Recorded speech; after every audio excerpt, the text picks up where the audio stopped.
ആകെ ഒരു കൊറോണയുടെ എഫക്റ്റിൽ അങ്ങനെ സീൻ മൊത്തം ഡാർക്കായി അങ്ങനെ ബോറടിച്ച് എല്ലാവരും വീട്ടിലിരിക്കുമായിരിക്കും അല്ലേ. അപ്പം ഞാൻ നിങ്ങളെ ഒന്ന് സമാധാനിപ്പിക്കാൻ വേണ്ടി ഒരു ട്രിപ്പ് കൊണ്ടാവാൻ വേണ്ടി പോവുകയാണ്. എല്ലാവർക്കും നല്ല സന്തോഷമായിരുന്നു. പക്ഷേ യഥാർത്ഥ യാത്രയെക്കാളും പലപ്പോഴും മനോഹരമായിരിക്കും ചില സാങ്കല്പിക യാത്രകൾ. അത്തരത്തിലുള്ള ഒരു സാങ്കല്പിക യാത്രയ്ക്കാണ് നമ്മൾ ഇന്ന് തുടക്കം കുറിക്കാൻ പോകുന്നത്. Are you ready? Very good. അപ്പം അങ്ങനെ നമ്മൾ യാത്ര പോകാൻ വേണ്ടിയിട്ട് ബാഗൊക്കെ പാക്ക് ചെയ്ത് അങ്ങനെ എല്ലാം ഫുൾ സെറ്റായിട്ട് നമ്മൾ ഇരിക്കുകയാണ്. അപ്പോഴാണ് അവിടെ നിന്നൊരു ശബ്ദം കേൾക്കുന്നത്. നോക്കുമ്പോൾ ഒരു കൂട്ടം ആൾക്കാർ കൂടി ചേർന്ന് എന്തോ ചർച്ച ചെയ്യുകയാണ്. അവർ ഭയങ്കരമായിട്ട് ആക്രോശിക്കുന്നുണ്ട്, ഉറക്കെ സംസാരിക്കുന്നുണ്ട്, വഴക്കുകൾ കൂടുന്നുണ്ട്. അങ്ങനെ സീൻ അത്ര പന്തിയല്ല എന്ന് നമുക്ക് ഇവിടുന്ന് തന്നെ മനസ്സിലാകും. എല്ലാവരുടെയും മുഖം ഇങ്ങനെ കനത്തിലുണ്ട്. അപ്പോൾ നമ്മൾ അവിടെ ചെന്ന് കഴിഞ്ഞപ്പോഴാണ് നമുക്ക് മനസ്സിലാകുന്നത് അവരെല്ലാവരും അവരുടെ അഭിപ്രായങ്ങൾ ഇങ്ങനെ പറഞ്ഞുകൊണ്ടേയിരിക്കുകയാണ്. മറ്റൊരാളെ കേൾക്കാൻ ആരും തയ്യാറാകുന്നില്ല. ചില ആൾക്കാരെ പടയെ അവഗണിക്കുകയാണ്. അവർക്ക് പറയാനൊരു അവസരം പോലും കൊടുക്കുന്നില്ല. സ്വാർത്ഥരായി അവരുടെ കാര്യങ്ങൾ മാത്രം ഇങ്ങനെ പറഞ്ഞുകൊണ്ടേയിരിക്കുകയാണ്. ആക്രോശങ്ങൾ ഉണ്ടാകുന്നു, പരുഷ വാക്കുകൾ ഉണ്ടാകുന്നു. അവസാനം കയ്യാങ്കളികൾ വരെ ആകുന്ന അവസ്ഥയിൽ എത്തിക്കഴിഞ്ഞപ്പോൾ നമ്മൾ ഇടപെട്ട് ഒന്ന് സമാധാനപ്പെടുത്തി അവിടുന്ന് എസ്കേപ്പ് അടിച്ചു. അങ്ങനെ ചർച്ച ചെയ്തവരെക്കാൾ കൂടുതൽ ക്ഷീണം ചർച്ചയ്ക്കായിട്ട് നമുക്കുണ്ടായി അല്ലേ. വേണമെങ്കിൽ 2 മിനിറ്റ് വിശ്രമിച്ചോളൂ കേട്ടോ. അതേസമയം തൊട്ടപ്പുറത്ത് മാറി മറ്റൊരു ഗ്രൂപ്പിനെ നമുക്ക് കാണാം. അവിടെ കാണുമ്പോൾ തന്നെ നമുക്കൊരു പോസിറ്റീവ് വൈബ് ഫീൽ ചെയ്യുന്നുണ്ട്. അവരുടെ എല്ലാവരുടെയും മുഖത്ത് ഒരു പുഞ്ചിരിയുണ്ട്. വളരെ സ്നേഹത്തോടുകൂടി, പുഞ്ചിരിയോടുകൂടി, താല്പര്യത്തോടുകൂടി ഓരോരുത്തരും മറ്റുള്ളവരെ കേൾക്കുകയാണ്. എല്ലാവരും അവരവരുടെ അഭിപ്രായങ്ങൾ പറയുന്നുണ്ട്. എല്ലാവർക്കും അവസരം ലഭിക്കുന്നുണ്ട്. അവർ പറയുന്ന കാര്യങ്ങളെ മറ്റുള്ളവർ ശ്രദ്ധാപൂർവം കേൾക്കുന്നു, അതിനെ വിശകലനം ചെയ്യുന്നു. അഭിപ്രായ വ്യത്യാസങ്ങൾ ഉണ്ടാകുന്നു. അഭിപ്രായ വ്യത്യാസങ്ങളെ അവർ വിശകലനം ചെയ്യുകയാണ്. എന്നിട്ട് സ്വീകരിക്കേണ്ടത് സ്വീകരിക്കുന്നു, അല്ലാത്തവ കളയുന്നു. വളരെ എഫക്റ്റീവായിട്ടുള്ള ഒരു ചർച്ച തന്നെ. ഇനി ഞാനൊരു കാര്യം ചോദിച്ചു കൊള്ളട്ടെ. ഇതിൽ ഏത് ഗ്രൂപ്പിനെയാണ് നിങ്ങൾക്കിഷ്ടം? രണ്ടാമത്തെ ഗ്രൂപ്പ്. ഇതിൽ ഏത് ഗ്രൂപ്പുകാരുടെ കൂടെ കൂടാനാണ് നിങ്ങൾക്കിഷ്ടം? ഓഫ് കോഴ്സ് രണ്ടാമത്തെ ഗ്രൂപ്പുകാർ അല്ലേ. അങ്ങനെയെങ്കിൽ ഈ രണ്ടാമത്തെ ഗ്രൂപ്പുകാരുടെ കൂടെ നമ്മൾ കൂടണമെങ്കിൽ അതിലുള്ള ആൾക്കാരുടെ സ്വഭാവ സവിശേഷതകൾ നമുക്കും ഉണ്ടാവണ്ടേ? നമ്മളും അവരെ പോലെ ആകണ്ടേ? എന്താണ് അവരുടെ പ്രത്യേകത? മറ്റുള്ളവരെ കേൾക്കുന്ന, മറ്റുള്ളവരെ ബഹുമാനിക്കുന്ന, അംഗീകരിക്കുന്ന, പരുഷവാക്കുകൾ സംസാരിക്കാത്ത, സ്നേഹമയമായ ഒരു അന്തരീക്ഷം സൃഷ്ടിക്കുന്ന ചിലർ. ആ ഒരു കൂട്ടം മനുഷ്യരെ നമുക്ക് വിളിക്കാം സംസ്കാര സമ്പന്നരെന്ന്. അതുതന്നെയാണ് നമ്മുടെ ഇന്നത്തെ പാഠത്തിന്റെ പേരും, സംസ്കാര സമ്പന്നരാവുക. എന്താണ് അല്ലെങ്കിൽ ആരാണ് ഈ സംസ്കാര സമ്പന്നർ? കാർഡിനൽ ന്യൂമാൻ പറയുന്നു, താൻ ഇടപെടുന്ന ആളുകളുമായി അഭിപ്രായ സംഘടനകളോ വികാര വിക്ഷോഭ പ്രകടനങ്ങളോ നടത്താത്തവരാണ് സംസ്കാര സമ്പന്നർ എന്ന് പറയുന്നത്. നമുക്കെല്ലാവർക്കും അഭിപ്രായങ്ങളുണ്ട് അല്ലേ. നമുക്ക് എല്ലാവർക്കും വ്യത്യസ്തമായ ബുദ്ധിയാണ്, വ്യത്യസ്തമായ മനസ്സാണ്, വ്യത്യസ്തമായ ചിന്തകളാണ്. വ്യത്യസ്തമായ ചിന്തയുള്ള നമ്മൾക്ക് വ്യത്യസ്തമായ അഭിപ്രായങ്ങളും ഉണ്ടായിരിക്കും. നമ്മളുടെ അഭിപ്രായത്തിൽ വിശ്വസിക്കുന്നതോടൊപ്പം മറ്റൊരാളുടെ അഭിപ്രായത്തെ മാനിക്കുവാൻ കൂടി നാം തയ്യാറാകുമ്പോൾ നാം സംസ്കാര സമ്പന്നരായി മാറുകയാണ്. ഞാൻ മാത്രമാണ് ശരി, ഞാൻ മാത്രമാണ്, എൻ്റെ അഭിപ്രായം മാത്രമാണ് ശരി എന്ന് ശഠിക്കുമ്പോൾ അവിടെ നമ്മുടെ വ്യക്തിത്വം വികലമാക്കപ്പെടുകയാണ്. സംസ്കാര ശൂന്യരായി മാറുകയാണ് നമ്മൾ അല്ലേ. ഇനി വികാര വിക്ഷോഭ പ്രകടനങ്ങൾ.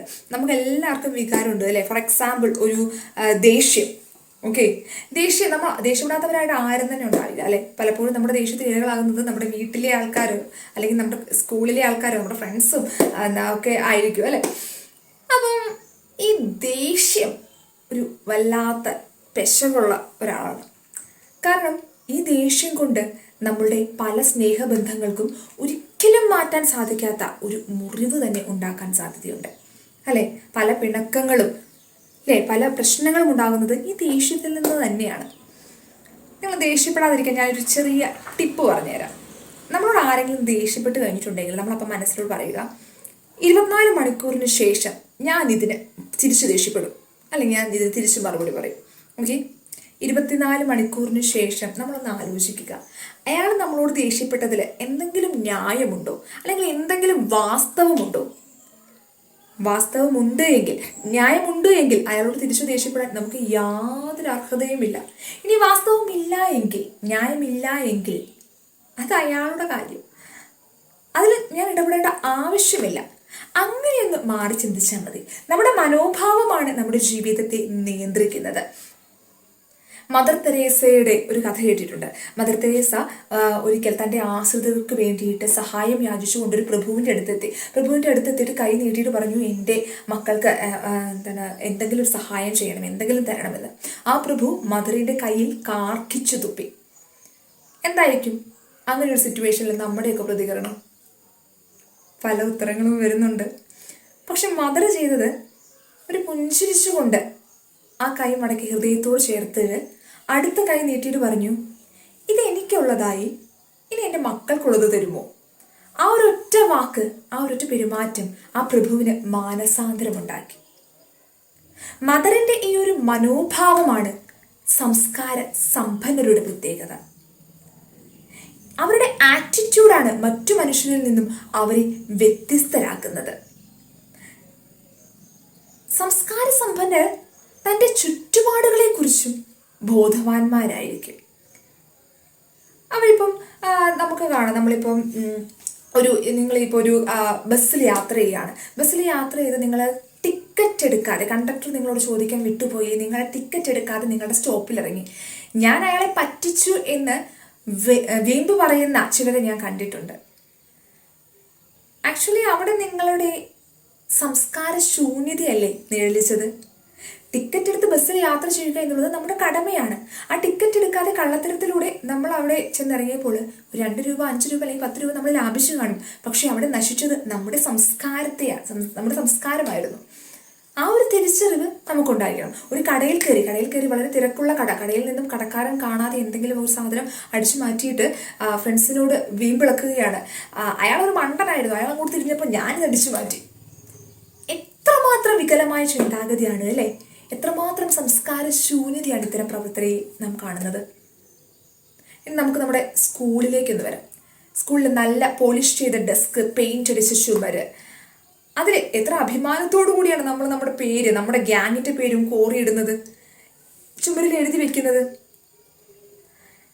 എന്തിനു വേണ്ടിയാണ് അങ്ങനെ ചെയ്യുന്നത്? നിങ്ങളെ എല്ലാവരും ഓർക്കുവാനും. നിങ്ങളെ മറ്റുള്ളവർ ഓർക്കുന്നത് ഈ കോറിയിട്ട അക്ഷരങ്ങളിലൂടെയാണോ? നമ്മളെ മറ്റുള്ളവർ ഓർക്കുന്നത് നമ്മൾ ചെയ്ത പ്രവർത്തികളിലൂടെയാണ്, അല്ലെങ്കിൽ നമ്മുടെ സ്വഭാവത്തിലൂടെയാണ്. അല്ലാതെ അവയുടെ വൃത്തികേടാക്കിക്കൊണ്ടല്ല നാം മറ്റുള്ളവരാൽ ഓർമ്മിക്കപ്പെടേണ്ടത്.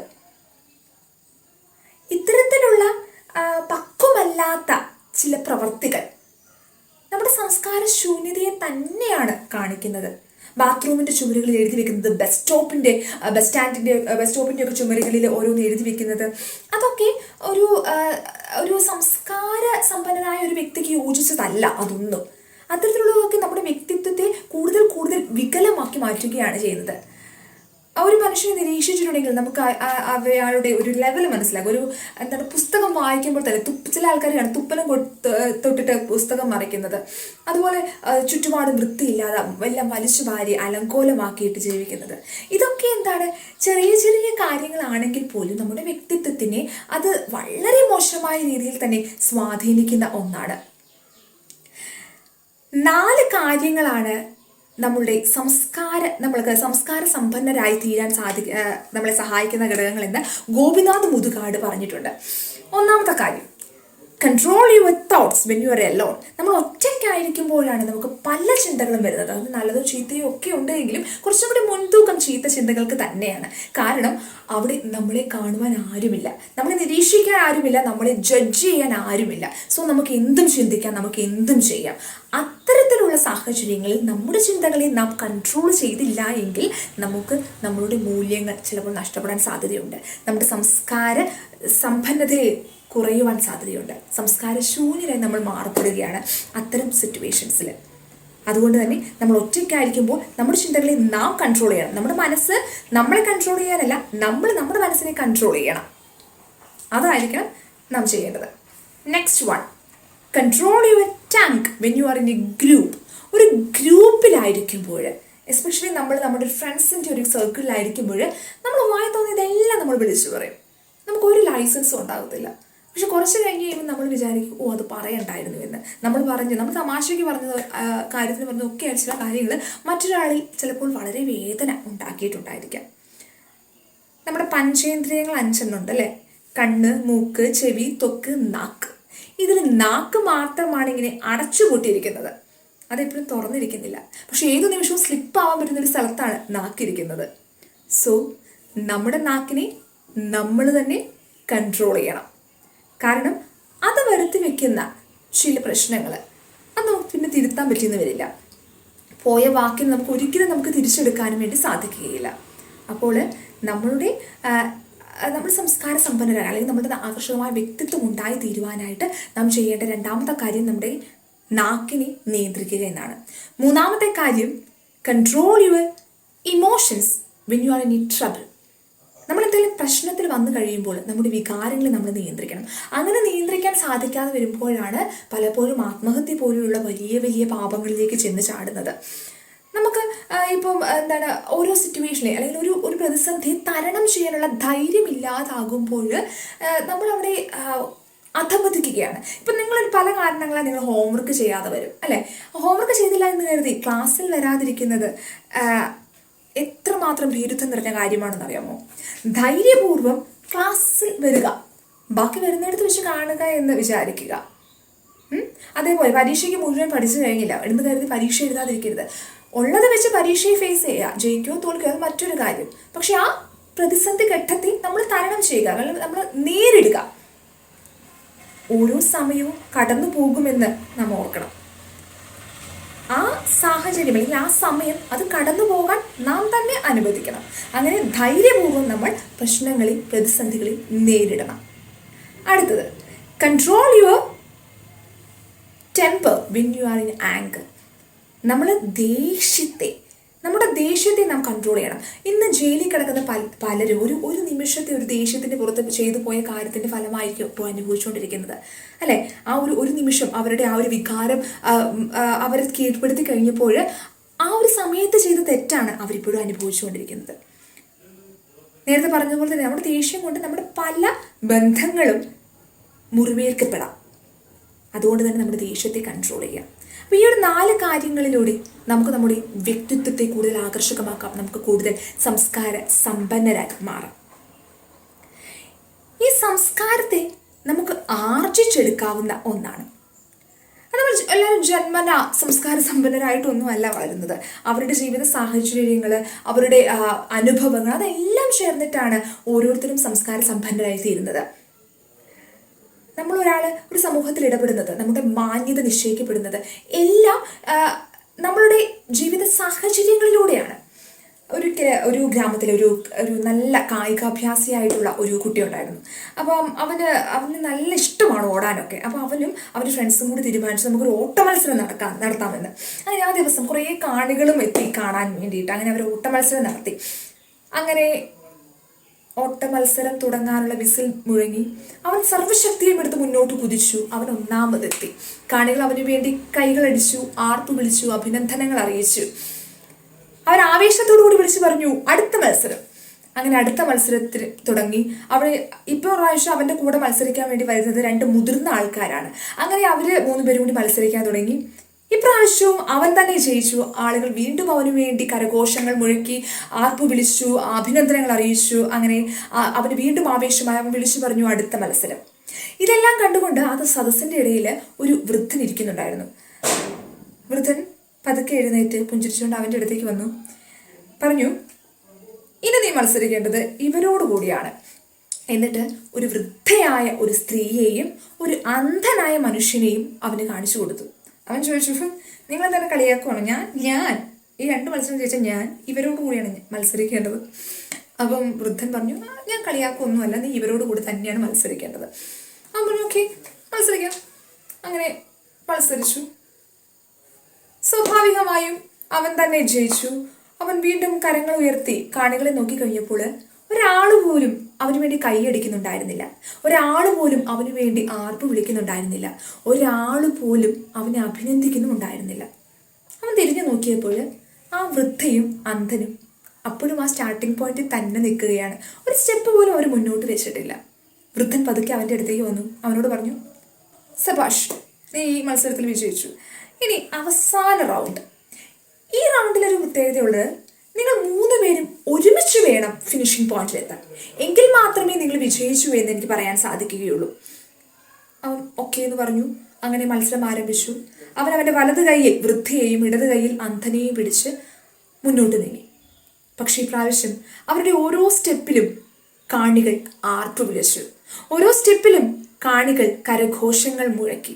ഓരോ സ്റ്റെപ്പിലും കാണികൾ അവരെ പ്രോത്സാഹിപ്പിച്ചുകൊണ്ടേയിരുന്നു.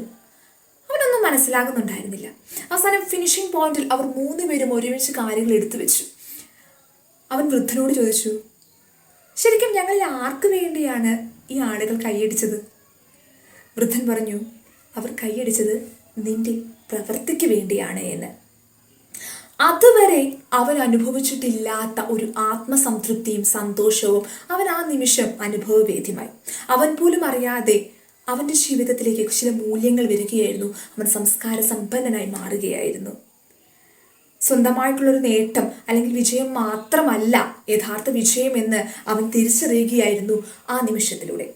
നമ്മുടെ എല്ലാവരുടെയും ജീവിതത്തിൽ ഇത്തരത്തിലുള്ള ചില സന്ദർഭങ്ങളിലൂടെ ആയിരിക്കും അല്ലെങ്കിൽ ചില അനുഭവങ്ങളിലൂടെ ആയിരിക്കും നാം ഒരു വഴിത്തിരിവുണ്ടാകാൻ വേണ്ടി പോകുന്നത്. ഇനി നമുക്ക് മഹത്തായ നമ്മുടെ ഇന്ത്യൻ സംസ്കാരത്തെ ഒന്ന് നോക്കാം. എത്രയെത്ര വ്യത്യസ്തമായ ആൾക്കാരാണ് അല്ലേ? വ്യത്യസ്ത ജാതി, മതം, ഭാഷ, വേഷം, ആഘോഷങ്ങൾ, ആചാരങ്ങൾ, അനുഷ്ഠാനങ്ങൾ, പക്ഷേ എല്ലാവരും കൂടിച്ചേർന്ന് നമ്മുടെ ഇന്ത്യ രൂപപ്പെടുന്നു. വിരാട് കോഹ്ലി 6 അടിക്കുമ്പോൾ, ഇന്ത്യ ഒളിമ്പിക്സിൽ മെഡൽ നേടുമ്പോൾ, അല്ലെങ്കിൽ AR റഹ്മാൻ്റെ ഒരു പാട്ട് കേൾക്കുമ്പോൾ മലയാളിയും തമിഴനും ബംഗാളിയും ഗുജറാത്തിയും പഞ്ചാബിയും ഒരുപോലെ കൈകളടിക്കുന്നു, ഒരുപോലെ ആഹ്ലാദിക്കുന്നു. കാരണം ഇന്ത്യ എന്ന ഒരൊറ്റ വികാരം മനസ്സിലുള്ളത് കൊണ്ടാണ്. വ്യത്യസ്ത സംസ്കാരങ്ങളെ അവർ ബഹുമാനിക്കുന്നത് കൊണ്ടാണ്. സ്വന്തം സംസ്കാരത്തിൽ വിശ്വസിക്കുന്നതോടൊപ്പം തന്നെ മറ്റ് സംസ്കാരങ്ങളെയും കൂടി കൂട്ടിച്ചേർത്തുകൊണ്ട് അവർ മുന്നോട്ട് നീങ്ങുന്നത് കൊണ്ടാണ് ഇന്ത്യ എന്ന മഹാരാജ്യം അതിൻ്റെ ആ ഒരു മഹത്വം ഇപ്പോഴും നിലനിർത്തുന്നത് അല്ലേ? ഇനി നമുക്ക് നമ്മുടെ ക്ലാസ് മുറികളിലേക്കൊന്ന് വരാം അല്ലേ? നമ്മുടെ സ്കൂൾ വ്യത്യസ്ത കുടുംബങ്ങളിൽ നിന്ന് എത്തുന്ന ഒരു കൂട്ടം കുട്ടികൾ ചേർന്നാണ് നമ്മുടെ സ്കൂൾ അല്ലേ? ഓരോ കുട്ടിയും വളർന്നത് വ്യത്യസ്ത സാഹചര്യങ്ങളിലാണ്. വ്യത്യസ്ത കുടുംബ അന്തരീക്ഷങ്ങളാണ് ഓരോരുത്തർക്കും ഉള്ളത്. പക്ഷേ അവരെല്ലാവരും കൂടി ഒരുമിച്ച് വിദ്യാലയത്തിൽ ഒന്നു ചേരുമ്പോൾ ഓരോരുത്തർക്കും ഒരിക്കലും വാശി പിടിക്കാൻ പറ്റില്ല. എനിക്ക് എൻ്റെ വീട്ടിലെ പോലെ സാധിച്ചു കിട്ടണമെന്ന് വാശി പിടിക്കാൻ പറ്റില്ല. അവരെല്ലാവരും പരസ്പരം വിട്ടുവീഴ്ചകൾക്ക് തയ്യാറാകുന്നു, കൈമാറ്റങ്ങൾക്ക് തയ്യാറാകുന്നു, അഡ്ജസ്റ്റ്മെൻറ്റുകൾക്കൊക്കെ തയ്യാറാവുകയാണ്. നമുക്കറിയാം പല കുട്ടികളും സ്കൂളിൽ പോയിട്ട് വരുമ്പോഴാണ് അവർ തെറി വിളിക്കാനൊക്കെ അല്ലെ, ചീത്ത വാക്കുകൾ ഉപയോഗിക്കാനൊക്കെ പഠിച്ചിട്ട് വരുന്നത്. അല്ലെങ്കിൽ ഒരുപാട് നല്ല കാര്യങ്ങൾ പഠിക്കുന്നുണ്ട്, അതിൻ്റെ കൂടുതലുള്ള ഇങ്ങനത്തെ ചില മോശം കാര്യങ്ങൾ പഠിക്കുന്നത്. നമ്മളാണ് തീരുമാനിക്കേണ്ടത് നമ്മൾ നല്ലത് പഠിക്കണോ ചീത്തത് പഠിക്കണോ, നല്ല കൂട്ടുകെട്ടിൽ കൂടണോ ചീത്ത കൂട്ടുകെട്ടിൽ കൂടണോ എന്നുള്ളത്.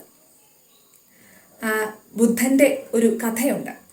ബുദ്ധൻ്റെ കഥ എങ്ങനെയാണ്?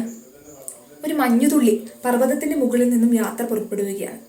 അപ്പം മഞ്ഞുതുള്ളിയുടെ പർവ്വതത്തിൻ്റെ മുകളിൽ നിന്നും കടലിൻ്റെ ആഴങ്ങൾ വരെയുള്ള യാത്ര പോലെയാണ് ഈ മനുഷ്യരുടെ ജീവിതവും എന്ന്. പർവ്വതത്തിന് മുകളിൽ നിന്ന് യാത്ര പുറപ്പെടുന്ന സമയത്ത് മഞ്ഞുതുള്ളി അത്രമാത്രം പരിശുദ്ധയായിരുന്നു. ഒരു ചെളി പോലും ഇല്ലാതെ അത്രയും പരിശുദ്ധയായിട്ടുള്ള മഞ്ഞുതുള്ളി യാത്ര പുറപ്പെടുന്നു. പോകുന്ന വഴിക്ക് മഞ്ഞുതുള്ളി പൂക്കളോട് കൂട്ടുകൂടുന്നു, പൂമ്പാറ്റകളോട് കൂട്ടുകൂടുന്നു, പുൽത്തകിടികളോട് കൂട്ടുകൂടുന്നു. അങ്ങനെ കുറച്ച് മുന്നോട്ട് നീങ്ങി കഴിഞ്ഞപ്പോൾ ആ മഞ്ഞുതുള്ളി ഒരു ചെളിക്കുണ്ട് കണ്ടു. ചെളിക്കുണ്ടിൻ്റെ അടിയിൽ നിന്നും ചെളി ആ മഞ്ഞുതുള്ളിയെ മാടി വിളിച്ചു, ഒരു വട്ടം ഒന്ന് കുത്തി നിവർന്നിട്ട് പൊക്കോളൂന്നേ. മഞ്ഞുതുള്ളി വിചാരിച്ചു, ഒരു വട്ടമല്ലേ, ഒന്ന് ചാടി മറിഞ്ഞേക്കാം. അങ്ങനെ മഞ്ഞുതുള്ളി ആ ചെളിക്കുണ്ടിലേക്ക് എടുത്ത് ചാടുകയാണ്. പക്ഷേ അതിൽ നിന്നും കയറിയ മഞ്ഞുതുള്ളിക്ക് പക്ഷേ ആ പരിശുദ്ധി ഉണ്ടായിരുന്നില്ല. അവളുടെ ദേഹം മുഴുവൻ ചെളിയായിരുന്നു. അത് കണ്ട മറ്റൊരു മഞ്ഞുതുള്ളി പറഞ്ഞു, നീ പൂക്കളോട് കൂട്ടുകൂടി നിനക്കൊന്നും സംഭവിച്ചില്ല, പൂമ്പാറ്റയോടും പുൽത്തകിടിയോടും കൂട്ടുകൂടി നിനക്കൊന്നും സംഭവിച്ചില്ല, നീ എന്തിനാണ് ചെളിക്കുണ്ടിൽ ചാടാൻ പോയത്? അതുകൊണ്ടല്ലേ നിന്റെ ദേഹത്ത് മുഴുവൻ ചെളിയായത്? നമ്മുടെ ഓരോരുത്തരുടെയും ജീവിതത്തിലും ഇതുപോലെ ഒരുപാട് ചെളിക്കുണ്ടുകൾ ഉണ്ടായിരിക്കും. ആ അത് ചിലപ്പോൾ ചീത്ത കൂട്ടുകെട്ടുകളായിരിക്കാം, ലഹരി മരുന്നുകളായിരിക്കാം, അല്ലെങ്കിൽ മറ്റു പല ചീത്ത ദുശീലങ്ങളുമായിരിക്കാം. അതിലൊന്നും വീഴാതെ നല്ല മാർഗങ്ങളിലൂടെ ചരിക്കുക എന്നുള്ളത് നമ്മുടെ ഓരോരുത്തരുടെയും കടമയാണ്. ഒരു വൈറ്റ് പേപ്പർ പോലെ അത്രയും പരിശുദ്ധമായിട്ടാണ് ഈശ്വരൻ നമ്മളെല്ലാം സൃഷ്ടിച്ചു വെച്ചിരിക്കുന്നത്. അതിൽ നിറയെ ചായങ്ങൾ പുരട്ടി ഒരു മനോഹരമായ കളർ ചിത്രമാക്കി മാറ്റണോ അതെയോ അതിനെ കത്തിച്ച് ചാരമാക്കി മാറ്റണോ എന്ന് തീരുമാനിക്കാൻ ഉള്ള ഉത്തരവാദിത്തം നമുക്ക് ഓരോരുത്തർക്കുമാണ്. നമ്മൾ ഓരോരുത്തരുമാണ് അത് ചെയ്യേണ്ടത്. സംസ്കാര സമ്പന്നരാവുക എന്ന് പറയുന്നത് ഒരു ഭഗീരഥ പ്രയത്നം ഒന്നുമല്ല. അത് നമ്മുടെ ഓരോരുത്തരുടെയും കടമ തന്നെയാണ്. നമ്മളെ മറ്റുള്ളവരെ നോക്കുമ്പോൾ, മറ്റുള്ളവർക്ക് നമ്മൾ സമ്മാനിക്കുന്ന ഒരു പുഞ്ചിരിയിലൂടെ, അല്ലെങ്കിൽ ആരെങ്കിലും നമ്മളോട് എന്തെങ്കിലും തെറ്റ് ചെയ്തിട്ടുണ്ടെങ്കിൽ അത് ഹൃദയത്തിൽ നിന്ന് അവരോട് ക്ഷമിക്കുന്നതിലൂടെ, നമ്മൾ ആരോടെങ്കിലും തെറ്റ് ചെയ്തിട്ടുണ്ടെങ്കിൽ ഹൃദയം തുറന്ന് മാപ്പ് അപേക്ഷിക്കുന്നതിലൂടെ, ആരെങ്കിലും നമുക്കൊരു നന്മ ചെയ്തു തന്നിട്ടുണ്ടെങ്കിൽ അവരോട് ആത്മാർത്ഥമായി നന്ദി അറിയിക്കുന്നതിലൂടെ, മറ്റുള്ളവർക്ക് ഉപദ്രവമാകാതെ മാക്സിമം അഡ്ജസ്റ്റ് ചെയ്ത് എല്ലാവരെയും കൂടി ചേർത്ത് നിർത്തി ഒരു ജീവിതം നയിക്കുമ്പോഴെല്ലാം നാം സംസ്കാര സമ്പന്നരാവുകയായിരുന്നു. ക്ലാസ്സിലെ ഒരു കുട്ടിക്ക് പഠിക്കാൻ ബുദ്ധിമുട്ടാകുമ്പോൾ അവരെ ഒന്ന് സഹായിക്കുമ്പോൾ, എന്തെങ്കിലും സംശയം ഉണ്ടെങ്കിൽ ഒന്ന് തീർത്തു കൊടുക്കുമ്പോൾ, പരീക്ഷയ്ക്ക് 5 മിനിറ്റ് മുൻപ് എല്ലാം ഒന്ന് ഓടിച്ച് പറഞ്ഞു കൊടുക്കുമ്പോൾ, ആരും സംസാരിക്കാനില്ലാതിരിക്കുന്നവൻ്റെ അടുത്തു പോയി അവനൊരു കമ്പനി കൊടുക്കുമ്പോൾ, മറ്റുള്ളവരെ കേൾക്കാൻ ഒരു ചെവി കൊടുക്കുമ്പോൾ, നമ്മുടെ സമയം മറ്റുള്ളവർക്ക് വേണ്ടി മാറ്റി വെക്കുമ്പോൾ എല്ലാം നാം ഈ ഒരു സംസ്കാര സമ്പന്നതയുടെ നെറുകയിൽ എത്തിച്ചേരുക തന്നെയാണ് ചെയ്യുന്നത്. ജോർജ് ബെർണാഡ് ഷായുടെ ഒരു കഥയുണ്ട്. ജോർജ് ബെർണാഡ് ഷാ ഒരു ദിവസം ഡോക്ടറെ വിളിച്ചിട്ട് പറഞ്ഞു, ഡോക്ടർ എൻ്റെ നെഞ്ച് ഇവിടെ സ്തംഭിച്ചു പോകുന്ന പോലെ തോന്നുകയാണ്, ഞാനിപ്പോൾ മരിച്ചു പോകും, ഡോക്ടർ വേഗം എൻ്റെ അടുത്ത് വരിക. ഡോക്ടർ വേഗം അവിടെ എത്തി. ഡോക്ടർ അവിടെ എത്തിക്കഴിഞ്ഞ് കഴിഞ്ഞപ്പോൾ ഡോക്ടർ പക്ഷേ ആകെ അവശനായിട്ടുണ്ടായിരുന്നു. ഡോക്ടർ പറഞ്ഞു, ഈ സ്റ്റെപ്പ് ഓടിക്കരുത് കൊണ്ടാണെന്ന് തോന്നുന്നു, എനിക്ക് പറ്റുന്നില്ല, ഞാനിപ്പോൾ മരിച്ചു പോകും തോന്നുന്നു, എനിക്ക് ഹാർട്ട് അറ്റാക്ക് വരും തോന്നുന്നു എന്ന്. ഇത് കേട്ടപാടെ ജോർജ് ബെർണാഡ് ഷാ ചാടി എഴുന്നേറ്റ് ഡോക്ടറിൻ്റെ നെഞ്ചിന് കുറേ പ്രാവശ്യം ഇങ്ങനെ അമർത്തി. എന്നിട്ട് അവിടെ ഇരുന്ന ഒരു ആസ്പിരിൻ ഗുളികയൊക്കെ എടുത്ത് കൊടുത്തു. കുറച്ച് സമയം കഴിയുമ്പോൾ ഡോക്ടർ ജോർജ് ബെർണാഡ് ഷായോട് ചോദിച്ചു, ജോർജ് ബെർണാഡ് ഷാ എങ്ങനെയുണ്ട്, താങ്കൾക്ക് എങ്ങനെയുണ്ട്? അപ്പം ഷാ പറഞ്ഞു, ഞാൻ ഓക്കെയാണ്, ഡോക്ടർക്ക് എങ്ങനെയുണ്ട്? ഡോക്ടർ പറഞ്ഞു, എനിക്ക് കുഴപ്പമൊന്നുമില്ല, അന്ന് എൻ്റെ ഫീസ് താ. ജോർജ് ബെർണാഡ് ഷാ ഞെട്ടി. ജോർജ് ബെർണാഡ് ഷാ പറഞ്ഞു, ഞാനല്ലേ ഇത്രയും സമയം ഡോക്ടറെ ചികിത്സിച്ചത്, ഞാനല്ലേ അങ്ങേക്ക് വേണ്ടതെല്ലാം ചെയ്തു തന്നത്, എന്നിട്ട് ഇപ്പം ഞാൻ എന്തിനാ ഫീസ് തരുന്നേ? അപ്പം ഡോക്ടർ പറഞ്ഞു, ഇതായിരുന്നു എൻ്റെ ചികിത്സ. നീ എനിക്ക് വേണ്ടി ഓരോ കാര്യങ്ങൾ ചെയ്തു തന്നപ്പോൾ നീ നിന്റെ വയ്യായിക മറന്നു, നീ നിന്റെ ക്ഷീണം മറന്നു, നിനക്ക് ആ ഒരു അസ്വസ്ഥതകളൊന്നും ഉണ്ടായില്ല. ഡോക്ടർ പറഞ്ഞു, ഇത് തന്നെയാണ് എൻ്റെ ചികിത്സ. ഇതൊരു കഥയായിരിക്കാം, പക്ഷെ അതിലൊരു കാര്യം നമുക്കങ്ങ് എടുക്കാം, അല്ലേ? നാം മറ്റുള്ളവർക്ക് വേണ്ടിയിട്ട് എന്തെങ്കിലും ചെയ്യുമ്പോൾ നമ്മളുടെ പ്രതിസന്ധികൾ അല്ലെങ്കിൽ നമ്മളുടെ പ്രശ്നങ്ങളൊക്കെ പതുക്കെ ഇല്ലാതായി മാറുന്നതും നമുക്ക് കാണാൻ സാധിക്കും. മറ്റുള്ളവർക്ക് വേണ്ടി പ്രവർത്തിക്കുമ്പോഴാണ് നാം യഥാർത്ഥത്തിൽ സംസ്കാര സമ്പന്നരാകുന്നത്. ഇപ്പം മറ്റൊരാളുടെ സ്ഥാനത്ത് നാം നമ്മളെ കണ്ടൊന്ന് നോക്കി നോക്കുക. ഇപ്പം ആരും നമ്മളോട് ദേഷ്യപ്പെടുന്നത് നമുക്കിഷ്ടമല്ല, അതുകൊണ്ട് നമ്മൾ തിരിച്ച് ദേഷ്യപ്പെടാതിരിക്കുക. ആരും നമ്മളോട് പരുഷ വാക്കുകൾ പറയുന്നത് നമുക്കിഷ്ടമല്ല, നമ്മളും ആരോട് പരുഷ വാക്കുകൾ പറയാതിരിക്കുക. ആരും നമ്മളോട് അപമര്യാദയെ പെരുമാറുന്നത് നമുക്കിഷ്ടമല്ല, നമ്മളും ആരോടും അപമര്യാദയെ പെരുമാറാതിരിക്കുക. നമ്മൾ മറ്റുള്ളവരുടെ സാഹചര്യത്തിലായിരുന്നത് കൊണ്ട് ചിന്തിക്കുക, പ്രവർത്തിക്കുക. അങ്ങനെ നമുക്ക് ഓരോരുത്തർക്കും സംസ്കാര സമ്പന്നരാവാൻ സാധിക്കും, മാന്യരാകാൻ സാധിക്കും, മഹാന്മാരായി തീരാൻ സാധിക്കും. Thank you.